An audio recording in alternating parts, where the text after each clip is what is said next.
Hey everybody, Jeff Munn, Creating Extraordinary Futures. Welcome to this week's LinkedIn Live, where I'm going to talk about creating what you really want in 2023. And so I'll spend a little bit of time talking about that, and I want to pay particular attention to knowing what it is you really want. I think we spend a lot of time just assuming that we know what we want, and I think the truth is a little bit deeper. By the way, if you are on this stream and you want to say hi, send a message. I'll be looking at the chat along the way. If you have any questions, please feel free to interrupt me. I don't know exactly how long I'm going to go. I'm guessing it'll be somewhere around 30 to 45 minutes, like last week. And so let's just dive in. So I probably should have put the words really in the title, creating what you really want, because I think it's so important to focus on what you really want. And so what I think I will do for the next few minutes is actually go through each of those words and talk about what they mean to me and how I see them. And the first, of course, is creating. I'm going to put that one at the end. What you want. So this is one where we miss it. We miss it. When I ask people what they want, and it is one of the hardest questions to answer as a coaching client, what do you want? Because instinctively, we go toward one of two directions. One is, what do other people expect of me? So what is the situation that I have created for myself where my family expects a certain level of income, my friends or my colleagues expect that I'm going to have a certain job title, I may have certain expectations of myself that I have created based on what I think other people think. We get into this loop. We get into this loop over and over and over again, and we don't see we're making it all up.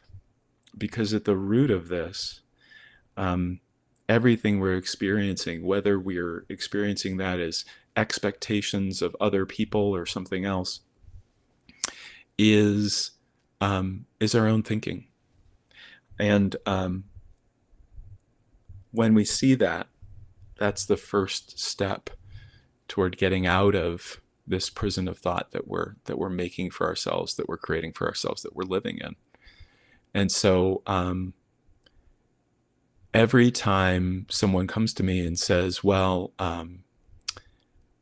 my family has certain expectations. They want certain things from me. They expect this kind of lifestyle. They expect that I'm going to be able to pay for my kids' college educations. They expect this and that and living in this neighborhood and blah, blah, blah, blah, blah, blah, blah, blah, blah.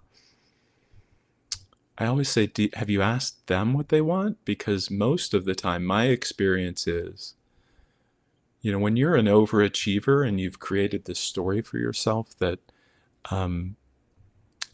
I have to overachieve and overachieving is what's expected of me, and therefore I am spending all these hours in the office and I am more irritable than I should be, and I am less available, less present than I should be, and I spend less time with my children than I should, but they understand that I'm doing it for them.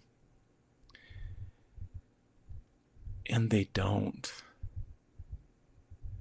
They wonder, especially your kids, where's mom? Where's dad? When I ask people to ask their spouse, their kids, what do you really want from me? When they come back, more often than not, they say something like, I want more time with you.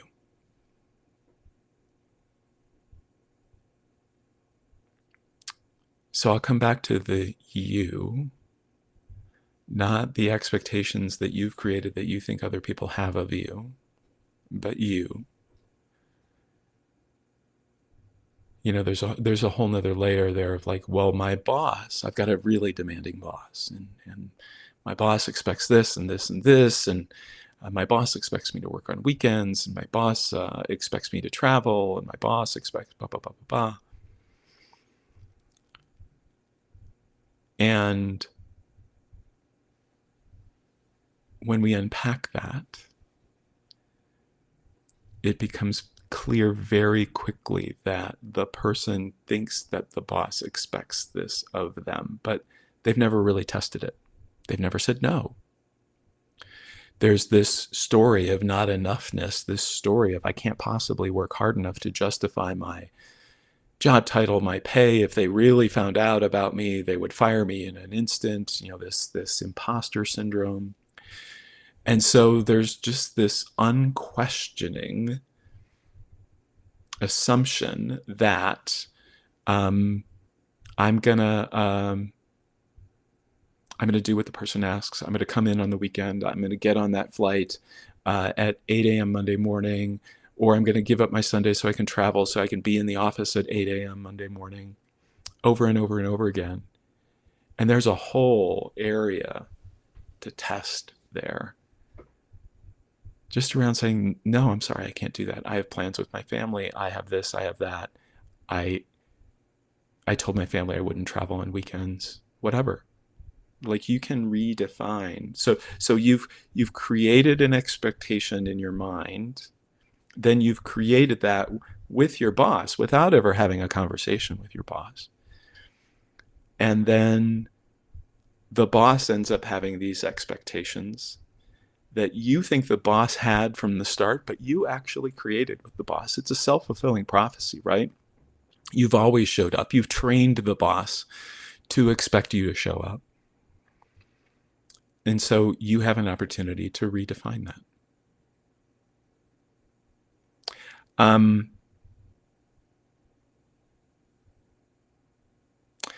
The next word is really.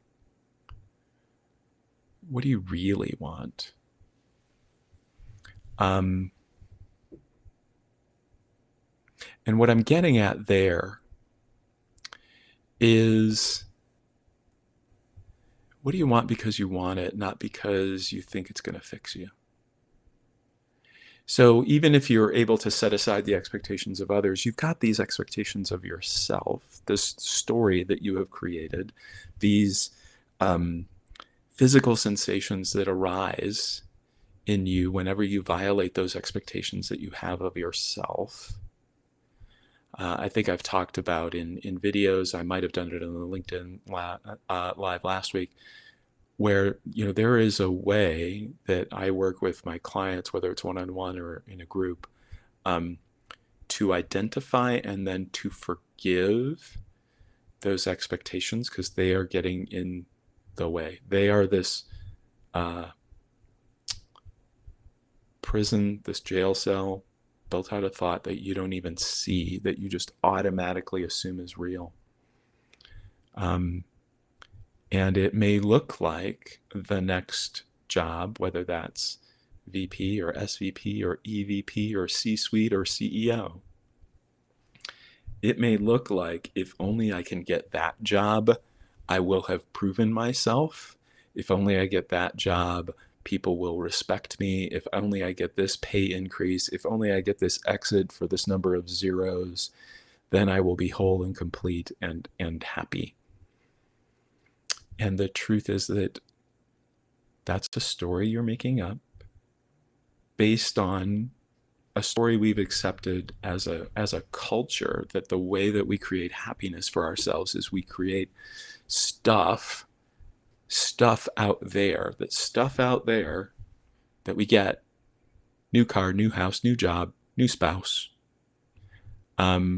makes us happy. And I think if you look at it, you may have had these fleeting moments of satisfaction, you know, that rush, that momentary rush whenever you meet a goal, but it doesn't last. It's like, oh, I must not have set the goal big enough because now it looks like this is the thing that's going to make me happy. And so what you really want, what everyone really wants, and I wrote about this on Tuesday in my Creating Monthly article, what you really want is freedom, and you're already free. So how can I say something that bold, that audacious, to say that you are free?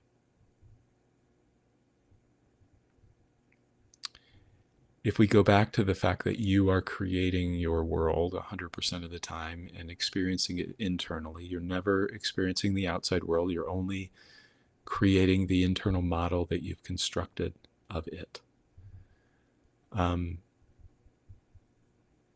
Your freedom right now is being used in the construction and maintenance of that model. You have created an entire world inside your head, and that is our function. That's how we operate as humans, is we create the world we're living in, and then we treat it as real over and over and over again. And so the first step toward any level of freedom is to see that we're doing that, to see that all we're ever experiencing is our own thinking. We've got a snow day here, so if you hear some noise, there are some boys in the room next door, chatting because it's a snow day, right? And they're just hanging out. But I'm looking out my window at this, 6 to 8 inches of snow. It's gorgeous, and it looks really real. But what's actually happening and what I'm actually experiencing is that there is energy that is interacting with my sense organs, and my sense organs are, if it's my vision, it's creating a picture in my brain about what this world looks like, and it shows up as beautiful snow. And then on top of that, I'm always putting an additional layer of that, right? It's like, oh, it's beautiful snow, it's soft snow, it's quiet snow. I'm creating a story about how great the snow is. Now, I could create a different story about the snow, and I would be invisible to that would be invisible to me as well. I'm going to have to shovel. Oh, the traffic's going to be horrible. Oh, there are going to be lots of accidents. That's possible too. But seeing that as not real is really, really important. And when we get that, when we begin to see that our thinking isn't real, the habitual thinking, whether we call that worry or planning, rumination, strategizing, this tendency that we have to create multiple scenarios from the future, or for the future, and then act as if they are as if they're real, and we need to do something about them, that begins to lessen.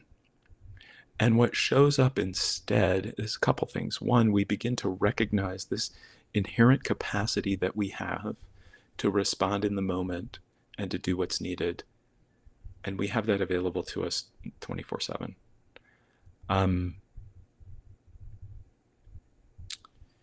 The other is that because we're not creating this story of lack of, I need to be this or that, I need to show up this way, I need to jump when the boss says how high, say how high when the boss says jump, all that stuff.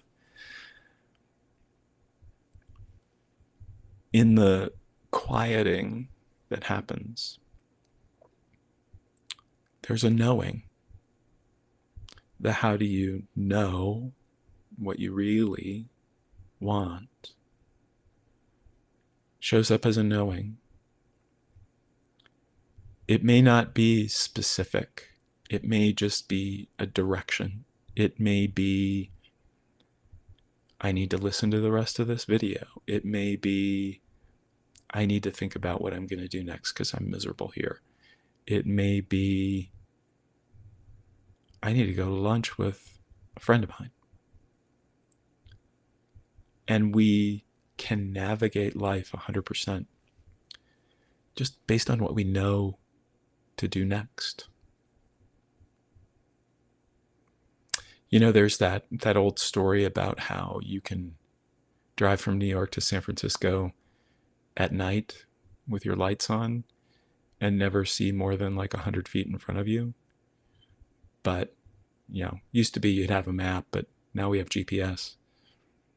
We know when to take the next turn. We have that internal guidance system.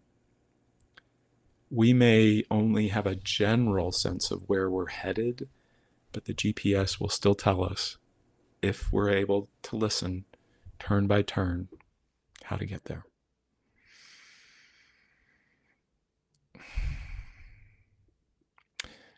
So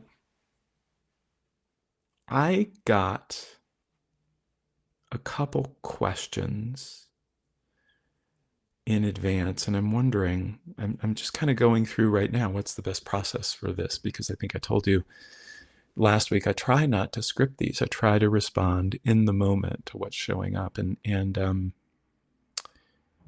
I think where I want to go next is talk a little bit more about the notion of creating and what that means. So how do we move from unconscious creating, which is what most of us are doing? We're creating this world that we're living in, and we're treating it as solid, and even being like pretending we're a victim of this thing we created, right?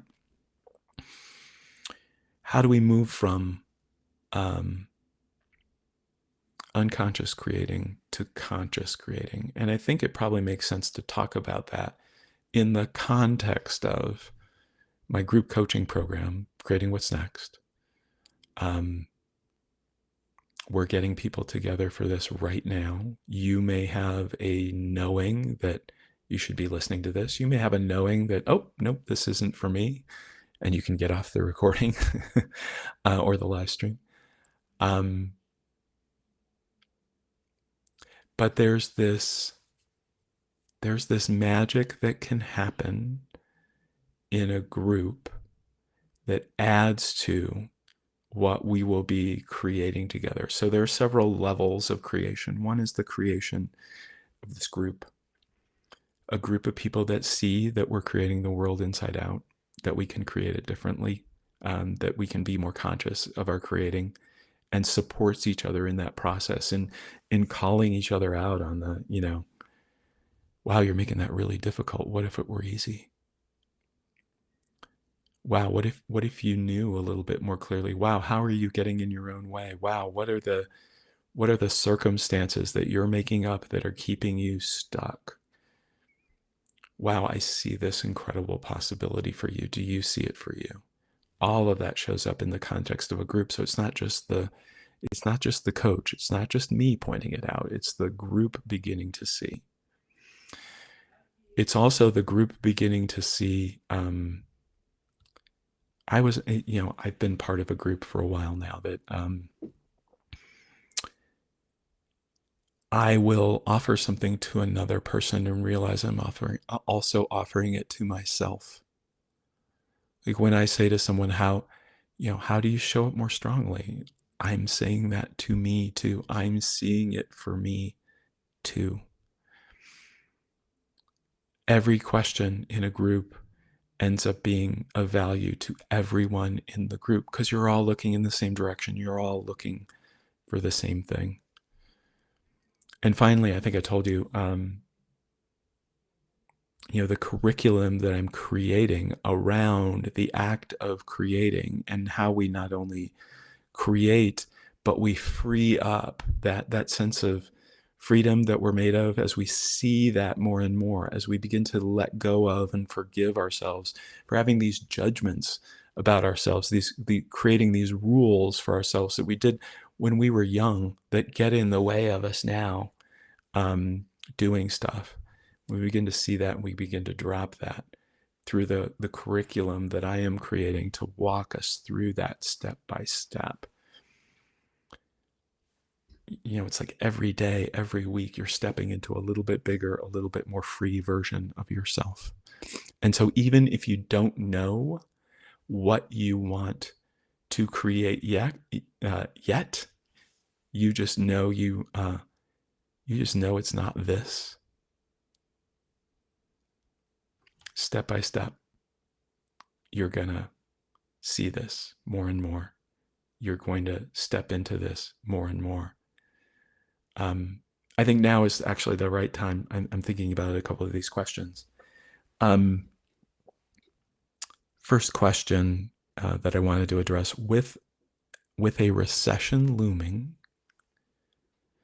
it seems like a dangerous time to change jobs. Apparently, this person would be thinking about the program as a way to create a new job opportunity. Okay, so with a recession looming, it seems like a dangerous time to change jobs. Shouldn't I lay low and see how this goes? And the first thing I want to challenge there is the word recession. There is no such thing as a recession. So there have been, we collect all this data. What does the job market look like? What does inflation look like? What do interest rates look like? What is the Fed doing? And sometimes those data show up in a way that economists and other supposed experts declare, oh, we're in a recession. And it's really interesting if people think we are in a recession or think a recession is coming, they behave in different ways than when they think the economy is booming, et cetera, et cetera. And the ways that they behave. So how do people behave in a recession? Well, they stop spending money, right? Sometimes employers lay off people. We kind of hunker down. We lay low. We keep our spending low. And those are the very things that cause the recession. Recession is this self-fulfilling prophecy. Once something is labeled a recession and people say, oh, it's a recession, so I need to behave like it's a recession, their behaviors actually extend the recession. So how you behave and how you look at the world can create different opportunities for you. The thing that I like to tell people is, I think the recession is a perfect time to look for a new job because the employers, the companies, whether that's a startup or a big established organization, the companies that are looking for people that are trying to fill roles in a recession are the companies that are actually doing really well despite all the doom and gloom. And these are roles that are solid. These are roles that have incredible opportunity. Why wouldn't you go after those roles? And you have the opportunity to create a recession-free world. My business is booming right now. I have almost as much booked for next year at this point. When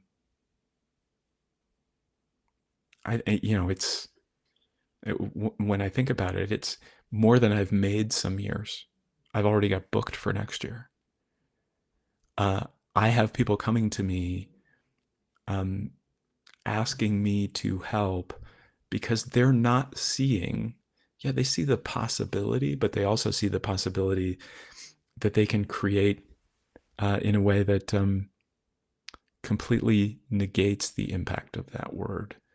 And why wouldn't you explore it? There's always opportunities in a recession, whether, if you own a company, buying weaker competitors because they've got great people, or buying people, buying a company because it's got a contract with someone that you want to work with. And because sometimes companies are not well managed during recessions, there's this opportunity to buy them cheap. So, all this stuff about buy low, sell high. A recession is time to buy a lot of stuff low. It's a perfect time. So again, you can create that recession as a perfect time. Sorry, my phone is ringing. Okay, you can create that recession as a perfect time. So with a recession looming, it seems like a dangerous time to change jobs. Um, so I just want to hit this right on the head. No one's saying anything about changing jobs. I think part of the process is figuring out what you really want next. What does that look like? What is the thing that you want just because you want it, not because um, you think you should want it. And also and I'll go back in the conversation a little bit because we really didn't talk about it. Not because you think you can have it. So it's really easy to think, oh, well, if I'm going to create the next job, it's going to look like, I'm a VP now, so I want to create an SVP role. I'm at this size company, so I want to create this, without actually really asking that underlying question of what you really want. And that's a process. And that process might take some time.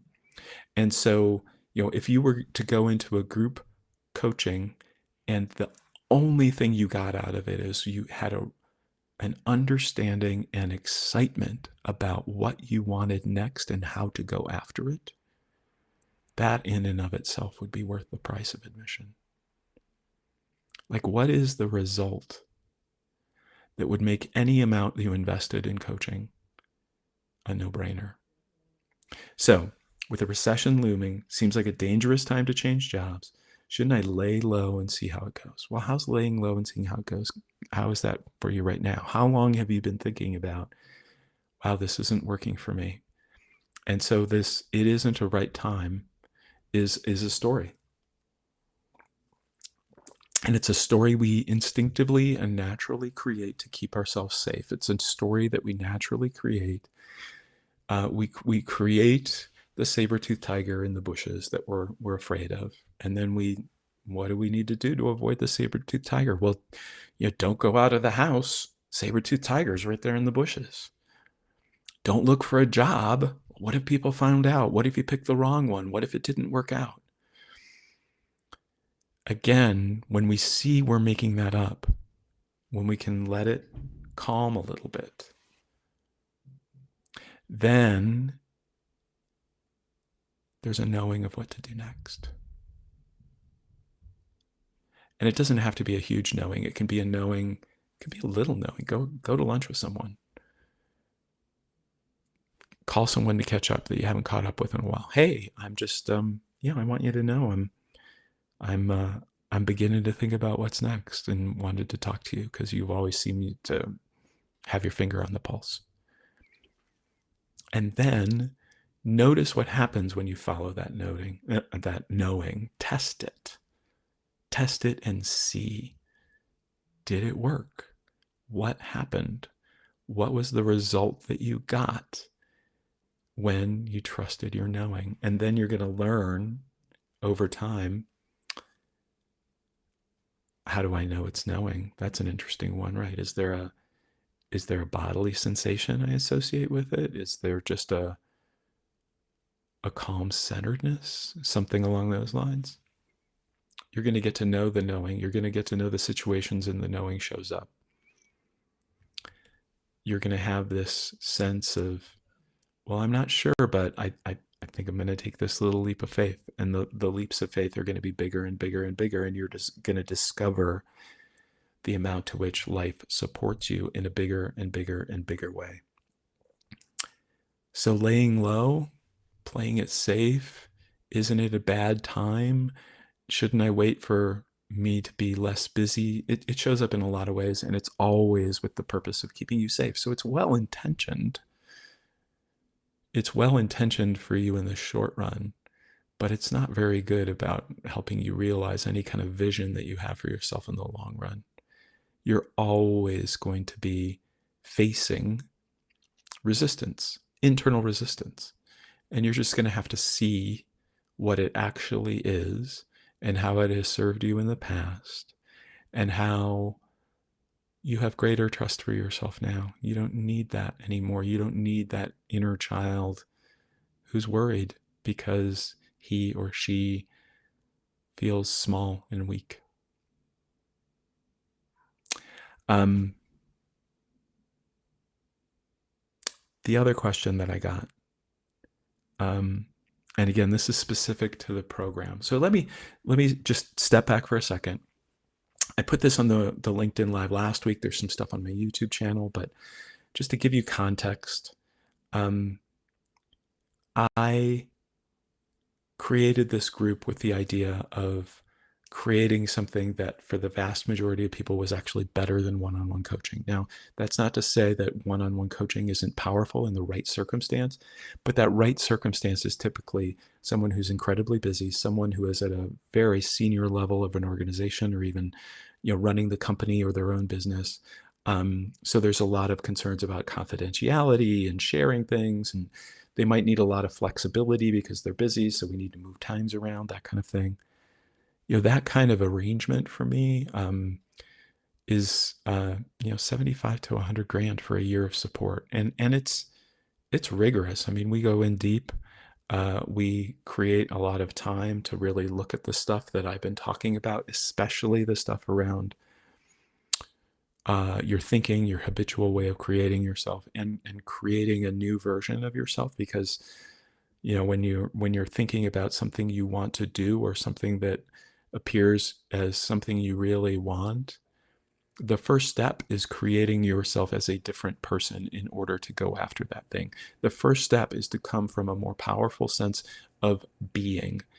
Now, that's something that we can do as a group.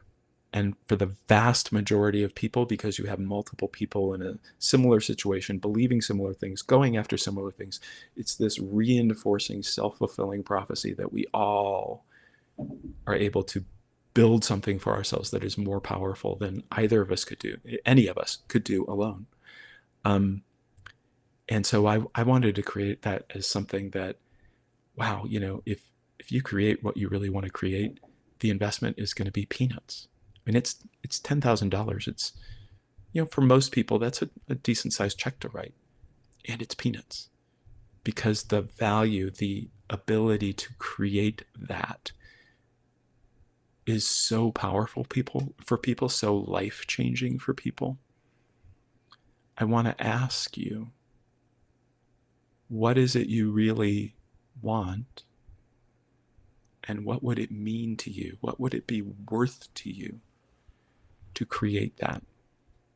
And so I'm going to suggest to you that you go back and listen to this and unpack that notion of what you really want, that direction toward freedom, that it's not to fix you, it's not because you think someone around you expects it. What do you really want? What would be so cool and exciting to bring it into the world that it would just be worth anything to get? And that actually leads into the next question. So the next question is, I'd love to participate in this group. I like the idea of it. I like the idea of the mutual support and the excitement, but I don't know what I really want yet. What do you suggest? And so for this, remember how I was talking about how that sense of knowing tends to come to us one step at a time, a little bit at a time. If all you know is I want to be in this group, then you want to be in this group. Sign up for the group. The process of following your knowing and getting clear on when it's knowing and when it's something else. When can you trust it? When does it tend to lead you astray? And that's really about like getting a sense of what the knowing is. And the knowing for me shows up as this it tends to be there whether I'm thinking about it or not. So it's like I can just, do I still, okay. There tends to be this little bit of an edge to it. So it's something that, wow, could I really do that? There's an excitement bordering on fear. And I just, when I feel that combination, I've done it enough that I get so excited and I take the leap. And so one of those times that showed up for me, not right away, but when I let things settle, it was clearly there, is when I decided to become a full-time coach. So in 2016, I thought I had a solid job. It was a job I enjoyed. It was a job I was good at. In a lot of ways, it was good enough. I was making good money, having an influence on a large company and the large employers that it worked with. But I had in the back of my mind for a long time that at some point, I always called it my 2-year plan. In 2 years, 2 more years, just 2 more years, I'll go out on my own as a full-time coach. And so then in 2016, I got laid off. My first impulse was to try to get another job within the same company because I had a month to do it. The layoff was on August 2nd. My official last day was August 31st. So I was making panicked phone calls and nothing was showing up.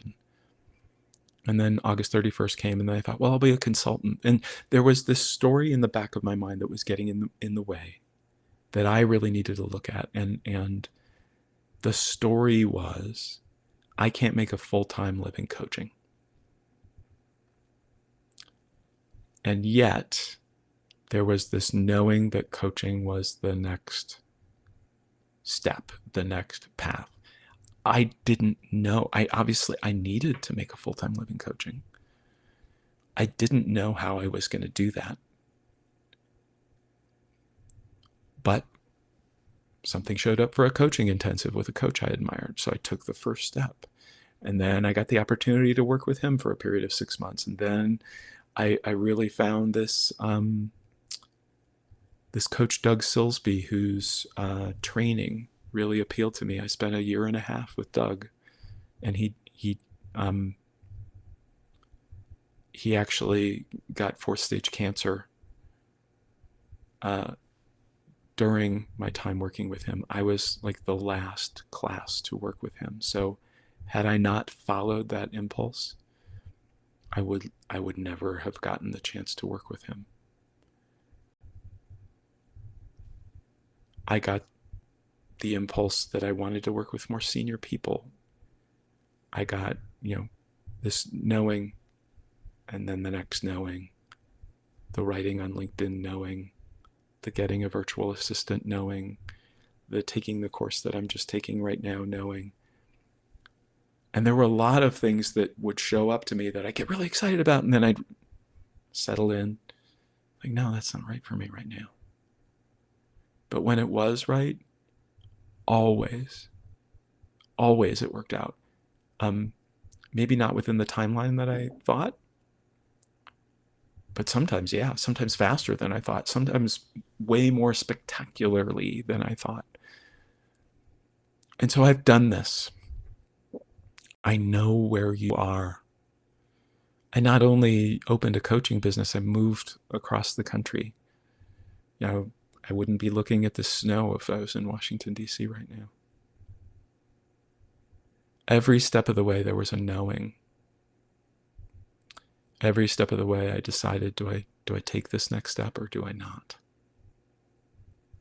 Every step of the way, I ended up happy with the result, or I learned something so incredibly valuable in the process that it informed the next step.